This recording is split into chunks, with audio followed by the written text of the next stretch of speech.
Bonjour. Dans cette activité d'oral, nous allons écouter le dialogue C'est un vrai Fennec. Ouvre ton livre à la page 102 et suis attentivement.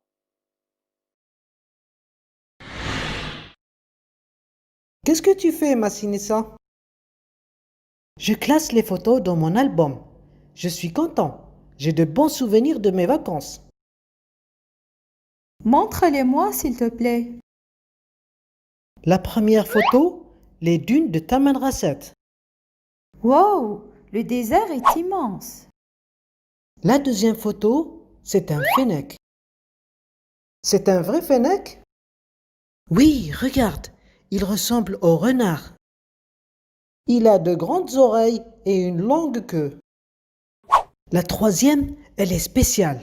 C'est un targui avec son joli habit bleu. Oui, il est bien avec ses amis. Le targui a l'air heureux, dis donc. Et voilà la quatrième, un chameau blanc. Tu donnes les photos des dunes à ma grand-mère? Elle adore le désert. Ah oui, c'est une photo surprise. Elles sont magnifiques, tes photos. Bravo, Massinissa.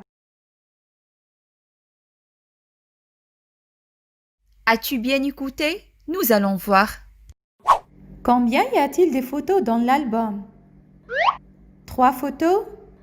6 photos? Ou 4 photos?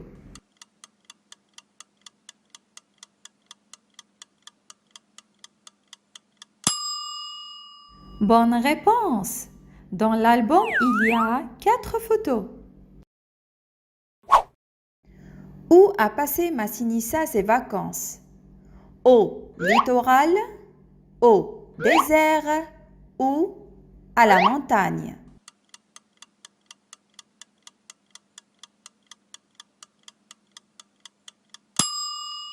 Bravo! Massinissa a passé ses vacances au désert. À quoi ressemble le fennec? À un loup, à un chat ou à un renard?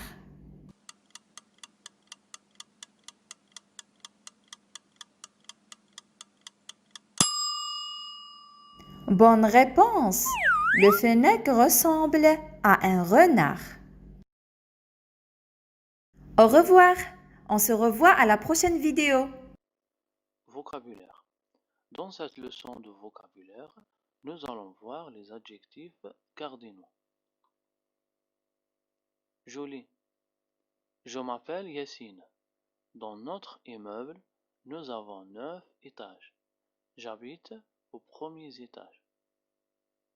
J'habite au premier étage. Mon ami Sofiane habite au 3e étage. Et mon ami Youssef habite au 9e étage. C'est le dernier étage dans l'immeuble. J'analyse. Nous avons 9 étages. Nous avons 9 étages. Dans cette phrase, le mot colorié 9 désigne un adjectif cardinal. Dans la séquence 1, nous avons déjà vu l'adjectif cardinal. 9. J'habite au premier étage. J'habite au premier étage. Le mot premier, ce n'est pas un adjectif cardinal comme le mot neuf. C'est un adjectif ordinal parce qu'il désigne l'ordre de l'étage dans l'immeuble. Donc c'est le premier étage dans l'immeuble. J'habite au premier étage. Mon ami Sofiane habite au 3e étage. Troisième. Le mot troisième désigne l'ordre de l'étage dans l'immeuble. C'est le 3e étage. Troisième.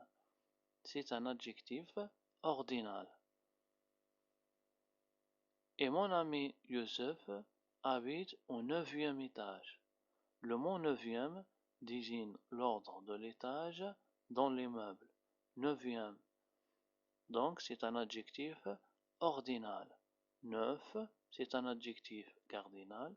9e, c'est un adjectif ordinal. C'est le dernier étage dans l'immeuble. C'est le dernier étage dans l'immeuble. Le mot dernier désigne l'ordre de l'étage dans l'immeuble. C'est le dernier. Donc c'est le contraire de premier. Premier, dernier. C'est le dernier étage dans l'immeuble. Le mot dernier est un adjectif ordinal. Je répète, le mot neuf est un adjectif cardinal parce qu'il désigne un chiffre. Premier, troisième, neuvième, dernier sont des adjectifs cas ordinaux parce qu'ils désignent l'ordre de l'étage dans l'immeuble. Je retiens. Premier, dernier, neuvième, troisième sont des adjectifs ordinaux. Comment former un adjectif ordinal? À partir d'un adjectif cardinal, on peut former un adjectif ordinal. 1. Premier, ou bien première. 2. Deuxième. En ajoutant le suffixe ième, on forme l'adjectif ordinal. 2. Deuxième. 3. Troisième. 4. Quatrième. 5. Cinquième. 6. Sixième. 7. Septième. 8. Huitième. 9. Neuvième. 10. Dixième. Maintenant, on passe à l'exercice. Fais les exercices 1 et 2, page 20, sur le cahier d'activité. Lecture. Bonjour. Dans cette activité de lecture, nous allons lire le texte Le Fennec. Voici le texte. Le Fennec. Le Fennec est un petit animal. Il a la taille d'un chat. Il ressemble beaucoup au renard. On l'appelle aussi le renard des sables. Cet animal sauvage habite dans le désert. Il vit dans des terriers creusés dans le sable. Le fennec du désert sort pour se nourrir de plantes. Il chasse aussi les petits animaux comme les lézards et les petits lièvres. Avec ses petites pattes, il court vite sur les dunes. Je répète, le fennec. Le fennec est un petit animal. Il a la taille d'un chat. Il ressemble beaucoup au renard. On l'appelle aussi le renard des sables. Cet animal sauvage habite dans le désert. Il vit dans des terriers creusés dans le sable. Le fennec du désert sort pour se nourrir de plantes. Il chasse aussi les petits animaux comme les lézards et les petits lièvres. Avec ses petites pattes, il court vite sur les dunes.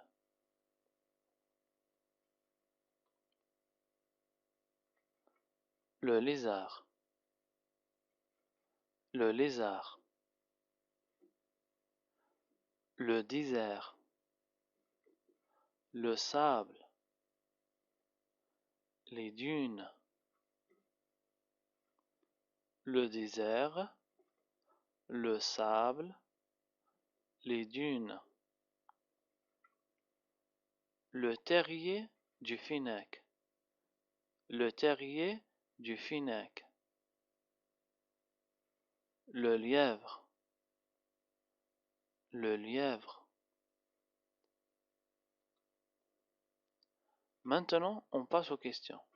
La première question. Lis le texte, puis réponds aux questions. La question A. Qu'est-ce qu'un fennec? Qu'est-ce qu'un fennec? B. Où habite-t-il? Où habite-t-il? La deuxième question. Complète avec les phrases du texte. Le fennec a la taille d'un chien, chat. Le fennec ressemble beaucoup à une gazelle, un renard. La troisième question. Choisis la bonne réponse. Comment appelle-t-on aussi le fennec? Comment appelle-t-on aussi le fennec? Le renard des montagnes, le renard des sables. Choisis la bonne réponse. La quatrième question. Regarde la photo, puis trouve la phrase du texte. Où vit le fennec? Où vit le fennec? La cinquième question. Complète avec les phrases du texte. De quoi se nourrit le fennec? Le fennec se nourrit de quoi? Que chasse le fennec? Que chasse le fennec? Le fennec chasse. Et la sixième question, ce texte est-il une histoire du fennec et une description du fennec? Choisis la bonne réponse. Conjugaison. Bonjour.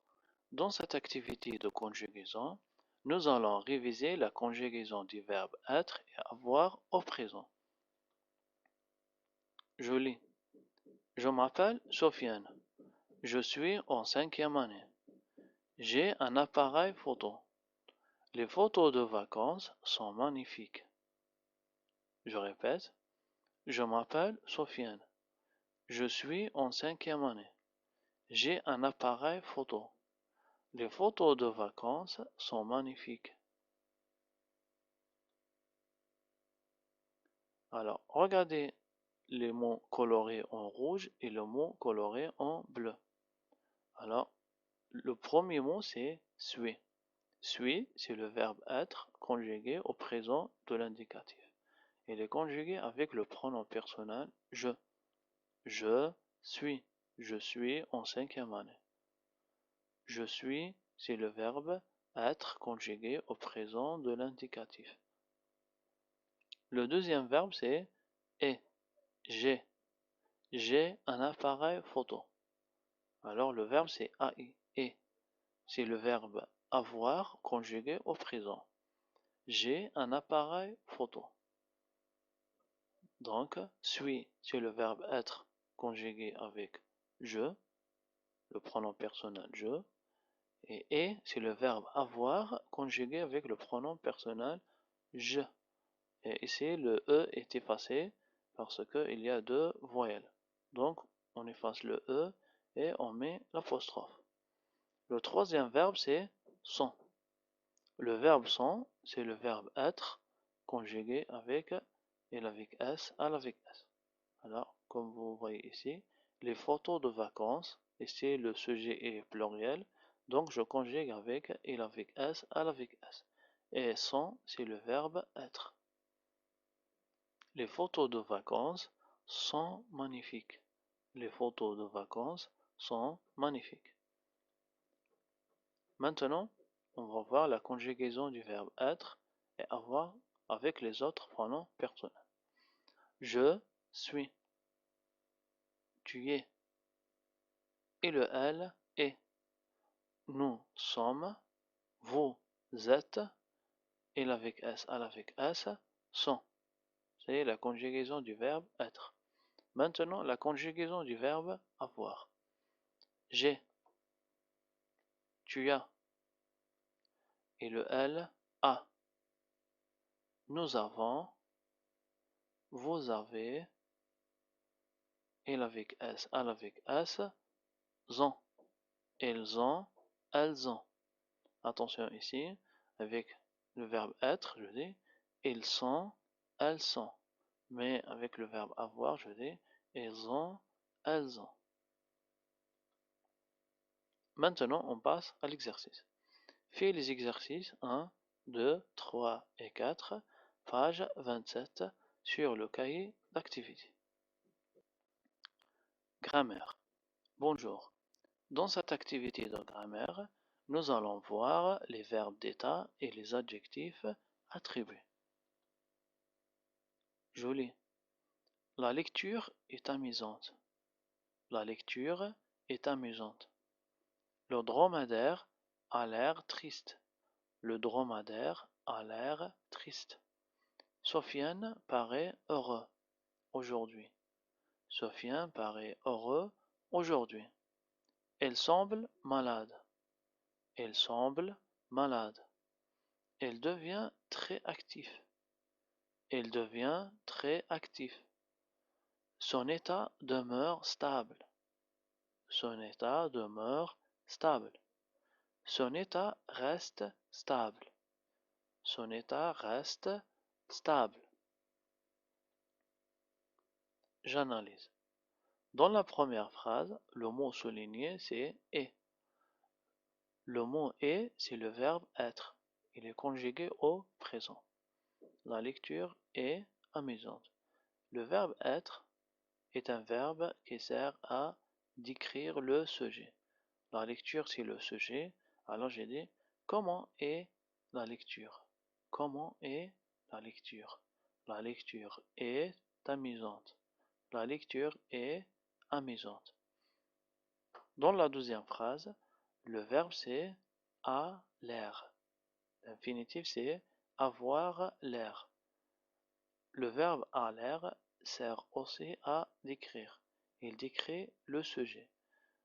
Le dromadaire a l'air. Comment le dromadaire a l'air? Le dromadaire a l'air triste. Sofiane paraît heureux. Sofiane paraît heureux. Le verbe c'est paraît. Le verbe paraît sert à décrire le sujet Sofiane. Comment paraît Sofiane? Sofiane paraît heureux. Il semble malade. Il semble malade. Le verbe semble sert à décrire le sujet il. Comment semble-t-il? Il semble malade. Comment semble-t-il? Il semble malade. La cinquième phrase devient.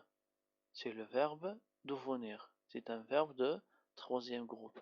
Le verbe devenir aussi sert à décrire le sujet il. Il devient. Comment il devient? Il devient très actif. La sixième phrase, son état demeure stable. Son état demeure stable. Comment est-elle son état? Son état demeure stable. Le verbe demeure décrit son état, le sujet. Son état reste stable. Alors, le verbe demeure et le verbe reste sont des synonymes. Ils ont le même sens. Je retiens. Les verbes est, c'est le verbe être, paraît, semble, demeure, reste, a l'air, devient, sont des verbes d'état. Les verbes d'état servent à décrire une personne ou un animal. Je répète. Les verbes est, paraît, semble, demeure, reste, a l'air, devient sont des verbes d'état. Les verbes d'état servent à décrire une personne ou un animal. Maintenant, on va revoir les mêmes phrases. J'analyse. La lecture est amusante. Maintenant, les mots coloriés, sont les mots qui viennent après les verbes d'état. Amusante. Alors, et c'est le verbe, amusante, c'est l'adjectif attribué. Alors, les mots qui viennent après le verbe d'état, c'est un adjectif. Et, comme vous savez, il y a l'adjectif épithète et l'adjectif attribué. La différence entre les deux, c'est que l'adjectif attribué vient après le verbe d'état. L'adjectif attribué vient après le verbe d'état. La lecture est amusante. Amusante, c'est un adjectif attribué. La deuxième phrase, le dromadaire a l'air triste. A l'air, c'est un verbe. Triste, c'est un adjectif attribué, comme amusante. Adjectif attribué parce qu'il est accompagné par un verbe d'état. Troisième phrase, Sofiane paraît heureux. Heureux, c'est un adjectif attribut parce que il est placé après le verbe d'état paraît. Paraît heureux. La quatrième phrase, il semble malade. Malade, c'est un adjectif attribut. Il est placé après le verbe d'état semble. Donc, c'est un adjectif attribut.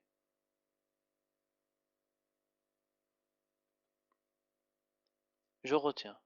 Les adjectifs amusante, triste, heureux, malade sont des adjectifs attributs. L'adjectif attribut est toujours placé après un verbe d'état. Je répète, les adjectifs amusante, triste, heureux, malade sont des adjectifs attributs. L'adjectif attribué est toujours placé après un verbe d'état. Maintenant, on passe à l'exercice. Fais les exercices 1, 2, 3 et 4, page 23, sur le cahier d'activité. Orthographe. Dans cette activité d'orthographe, nous allons voir le féminin des noms en heure et teur. Je lis. Un joueur. Une joueuse. Alors, un joueur, une joueuse. Alors, les noms qui finissent par heure sont des noms masculins. Tous les noms qui finissent par heure sont des noms masculins. Leur féminin, c'est effacer heure et écrire euse. Un, une, joueur, joueuse. Un voyageur. Voyageur, c'est comme joueur. Il finit par heure. Donc, c'est un nom masculin. Son féminin, c'est une voyageuse. Heure, euse. Un, une. Je répète, un joueur, une joueuse. Un voyageur, une voyageuse. Masculin, féminin. Maintenant, on passe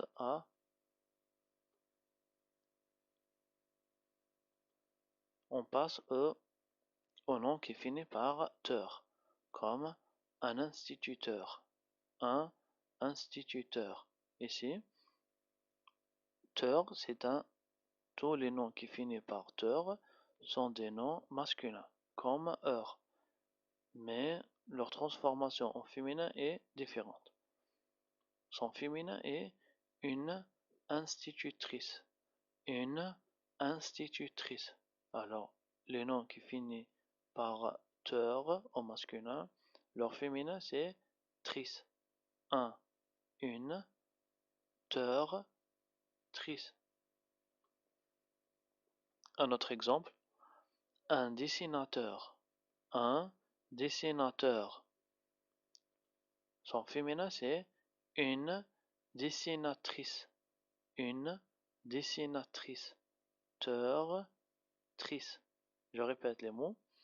Un instituteur, une institutrice. Un dessinateur, une dessinatrice. Je retiens. Tous les noms de métiers qui finissent par heure au masculin sont transformés en euse au féminin. Exemple, le vendeur, la vendeuse. Un coureur, une coureuse. Je répète, tous les noms de métiers qui finissent par heure au masculin sont transformés en euse au féminin. Exemple, le vendeur, la vendeuse. Un coureur, une coureuse.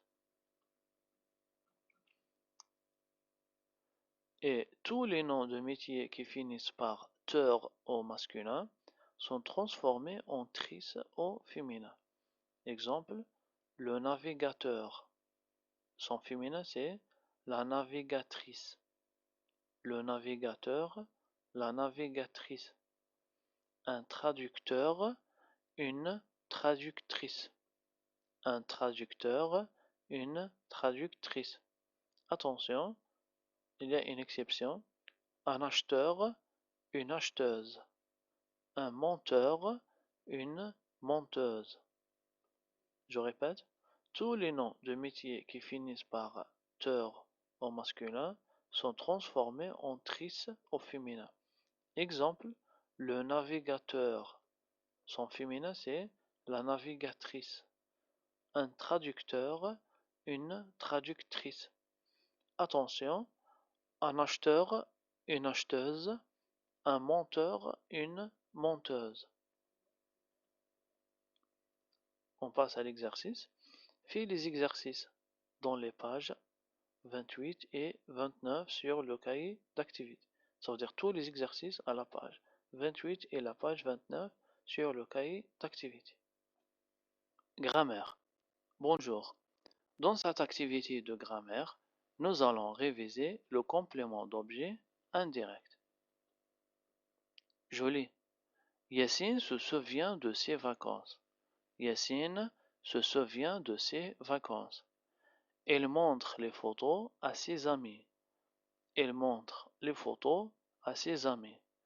Sofiane donne la nourriture aux poissons. Sofiane donne la nourriture aux poissons. Maintenant, on va analyser les phrases. Dans la première phrase, Yassine, c'est le sujet. Yassine, c'est le sujet. Se souvient, c'est le verbe. Se souvient, c'est le verbe. De ses vacances. Alors, regardez ici, de. Alors, de, c'est une préposition. Quand vous trouvez cette préposition placée après le verbe directement, donc, je dis que ce complément, c'est un complément d'objet indirect. De ses vacances. Yassine se souvient de ses vacances. De ses vacances, c'est un complément d'objet indirect. C-O-I. La deuxième phrase. Il montre les photos à ses amis. Le sujet, c'est il. C'est un pronom personnel. C'est le sujet.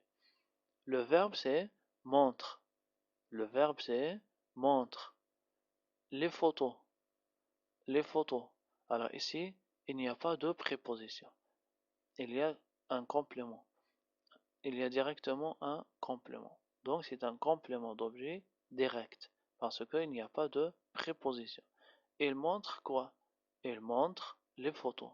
Les photos, c'est un complément d'objet direct. À ses amis. À ses amis. Alors ici, il y a une préposition. C'est la préposition à plus un complément. Donc, c'est pas direct, c'est indirect. À ses amis. Il montre à ses amis. Il montre quoi? Il montre les photos à ses amis. C'est un complément d'objet indirect. La troisième phrase. Sofiane donne la nourriture aux poissons. Sofiane, c'est le sujet. Le verbe, c'est donne. La nourriture, ici, il n'y a pas de préposition. Donc, c'est un complément d'objet direct. Sofiane donne la nourriture aux poissons. Alors, ici, il y a au. Au, c'est le pluriel de a. C'est une préposition. Aux poissons. C'est un complément d'objet indirect. Donc, je répète, le sujet, c'est Sofiane. Donne, c'est le verbe. La nourriture, c'est un complément d'objet direct. Il n'y a pas de préposition. Au poisson, c'est un complément d'objet indirect parce qu'il y a la préposition au. Je retiens. Dans une phrase, on peut trouver sujet plus un verbe plus un complément d'objet direct. Exemple, il aime les animaux. Il, c'est le sujet. Aime, c'est le verbe. Les animaux, c'est un complément d'objet direct. Ou bien, on peut trouver sujet, verbe, complément d'objet indirect. Exemple, il pense à ses camarades. Il, c'est le sujet. Pense, c'est le verbe. À ses camarades, c'est un complément d'objet indirect. La préposition à. On peut trouver aussi sujet plus un verbe plus un complément d'objet direct plus un complément d'objet indirect, comme maman prépare une tarte à sa fille. Le sujet, c'est maman. Prépare, c'est le verbe. Une tarte, c'est un complément d'objet direct. À sa fille, c'est un complément d'objet indirect. Exercice.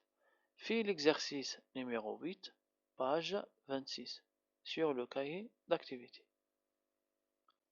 Orthographe. Dans cette activité d'orthographe, nous allons voir le féminin des adjectifs en E, ça veut dire E-U-X. Je lis. Un pompier courageux. Un pompier courageux. Une pompière courageuse. Un pompier courageux. Une pompière courageuse. Il est heureux. Il est heureux. Elle est heureuse. Alors, comme vous voyez ici, l'adjectif courageux, c'est un adjectif masculin. Il finit par E-U-X. Son féminin, c'est courageuse. Courageuse. Ça veut dire j'efface le X et j'écris SE. Un pompier, c'est un nom masculin. Une pompière, c'est un nom féminin. Il est heureux. Il est heureux. Alors ici, le sujet, c'est il. Il est heureux. Donc l'adjectif est masculin, comme le sujet. C'est l'accord entre l'adjectif et le sujet. E-U-X. Elle est heureuse. Elle est heureuse. Ici, heureuse est féminin parce que le sujet est féminin. Elle. C'est l'accord entre le sujet et l'adjectif. Heureuse. Heureux. Heureuse. Un autre exemple. Un livre ennuyeux. Un livre ennuyeux. Ici, l'adjectif ennuyeux finit par E-U-X parce que le sujet livre est un nom masculin. Ennuyeux. Une histoire ennuyeuse. Une histoire ennuyeuse. Ici, l'adjectif ennuyeuse est féminin parce que le sujet est féminin. Une histoire ennuyeuse. Un élève sérieux. Un élève sérieux. Ici, l'adjectif sérieux est un adjectif masculin. Il finit par E-U-X parce que le sujet est féminin et masculin. Pardon. Ici, l'adjectif sérieuse est un adjectif féminin. Alors, parce que le sujet est féminin. Sérieuse. Une élève sérieuse. Je retiens. Les adjectifs qualificatifs qui finissent par E, c'est-à-dire E-U-X au masculin, sont transformés en euse au féminin. Exemple, paresseux, paresseuse, paresseux, paresseuse, peureux, peureuse, peureux, peureuse.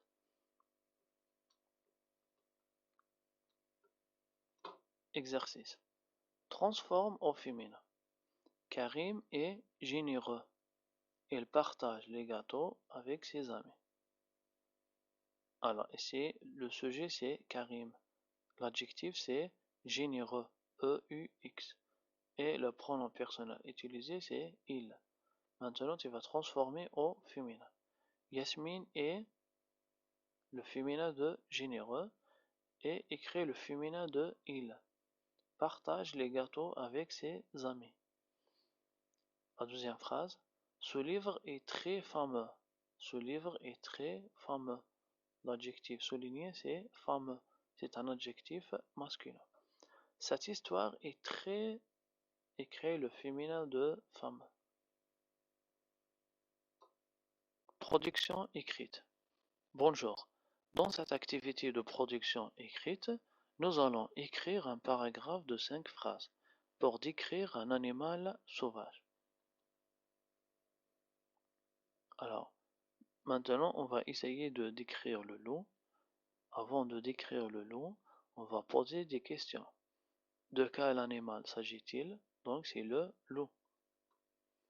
est-il domestique ou sauvage? On va répondre à cette question dans le texte.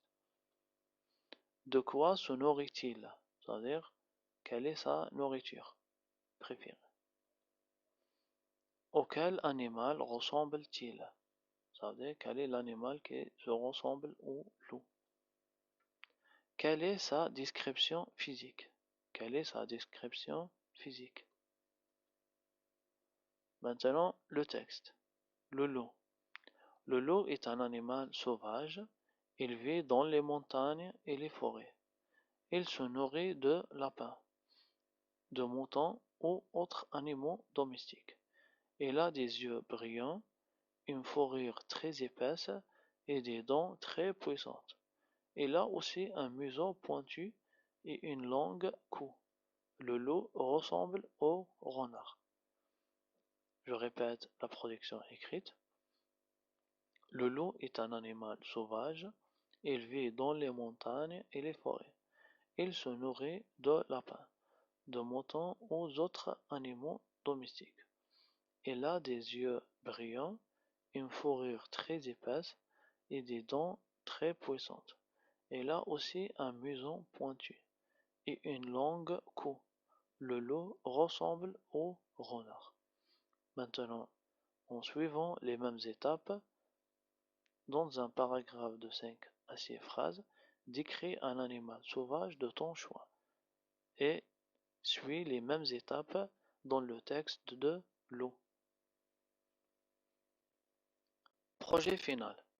Dans cette activité de notre projet, nous allons fabriquer un poster pour décrire un animal sauvage. Voici les étapes de fabrication. Nous fabriquons un poster pour décrire un animal sauvage. La première étape. En petit groupe, cherchez des informations sur un animal sauvage de votre choix. L'éléphant, le lion, le tigre, la girafe, le zèbre, comme vous voulez. La deuxième étape. Dessine ou colle l'image de l'animal sauvage choisi par ton groupe. Alors ici vous allez dessiner, si vous avez un bon dessinateur, ou bien imprimer l'image puis coller l'image sur la feuille. Alors dessine ou colle l'image de l'animal sauvage choisi par ton groupe. Et la troisième étape, en petit groupe, écris un texte de présentation de cet animal. Donc c'est la production écrite, vous allez écrire un petit texte pour présenter l'animal choisi par le groupe.